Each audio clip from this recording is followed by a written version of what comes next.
Yehoshua et la femme samaritaine. Il quitta la Judée et retourna encore en Galilée.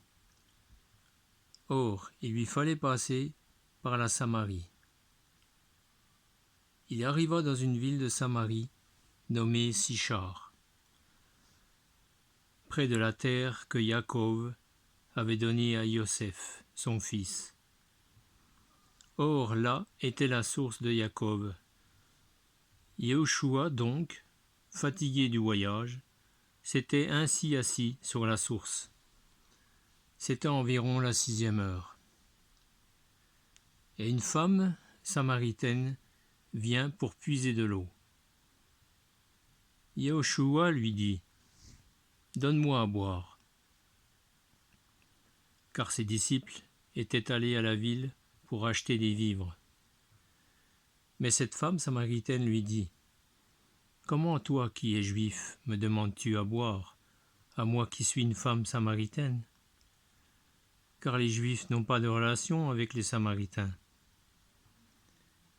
Yehoshua répondit et lui dit : « Si tu connaissais le don d'Élohim, et qui est celui qui te dit : Donne-moi à boire, tu lui aurais toi-même demandé à boire, et il t'aurait donné de l'eau vive. » La femme lui dit : « Seigneur, tu n'as rien pour puiser, et le puits est profond.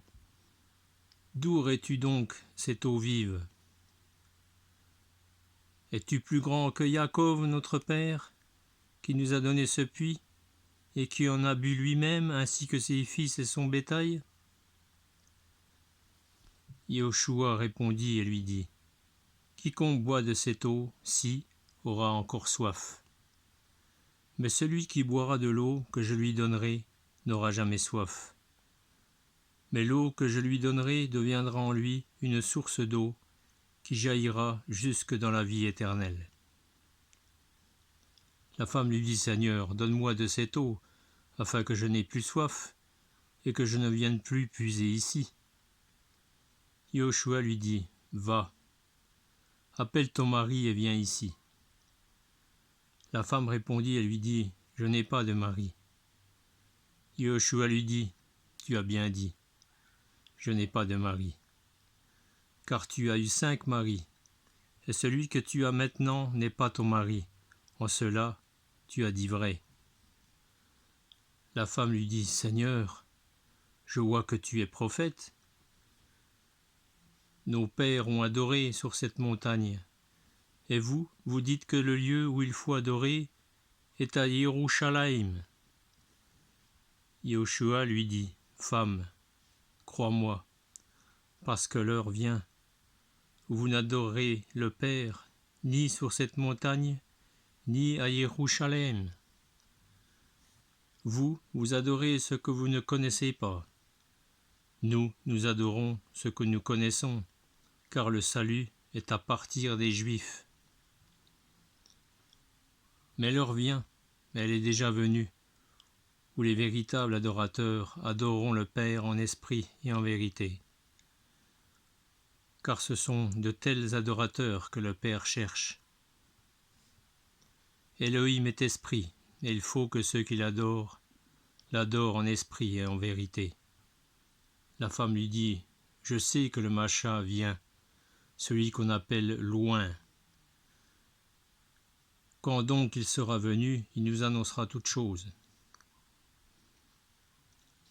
Yehoshua lui dit : « Moi, je suis qui te parle. » Et là-dessus ses disciples vinrent, et ils s'étonnèrent de ce qu'il parlait avec une femme. Toutefois aucun ne dit : « Que demandes-tu ? » ou « Pourquoi parles-tu avec elle ?» La femme, ayant laissé sa jarre à eau, s'en alla dans la ville, et elle dit aux gens : « Venez, voyez un homme qui m'a dit tout ce que j'ai fait. Celui-ci n'est-il pas le Machia ?» Il sortit donc de la ville et vint vers lui. Et pendant ce temps-là, les disciples le priaient en disant : « Rabbi, mange. » Mais il leur dit : « Moi, j'ai à manger une nourriture que vous ne connaissez pas. » Les disciples se disaient donc l'un à l'autre, « Quelqu'un lui a-t-il apporté à manger ?» Yahushua leur dit, « Mon aliment est de faire la volonté de celui qui m'a envoyé et d'accomplir son œuvre. Ne dites-vous pas encore 4 mois et la moisson vient? Voyez, vous dis-je, levez les yeux et regardez les champs, parce qu'ils sont déjà blancs pour la moisson. Or, celui qui moissonne reçoit le salaire et amasse le fruit pour la vie éternelle, afin que celui qui sème et celui qui moissonne se réjouissent ensemble.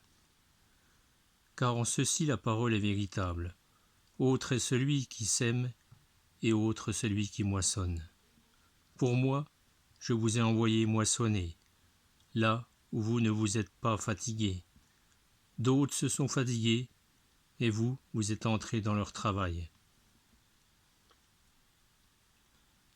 Or, beaucoup de Samaritains de cette ville-là crurent en lui à cause de la parole de la femme, témoignant qu'il m'a dit toutes les choses que j'ai faites. Quand donc les Samaritains vinrent le trouver, ils le prièrent de demeurer avec eux. Et il demeura là 2 jours.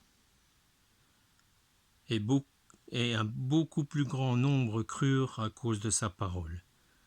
Et il disait à la femme, « Ce n'est plus à cause de ton discours que nous croyons, car nous l'avons entendu nous-mêmes, et nous savons qu'il est véritablement le Machia, le Sauveur du monde. »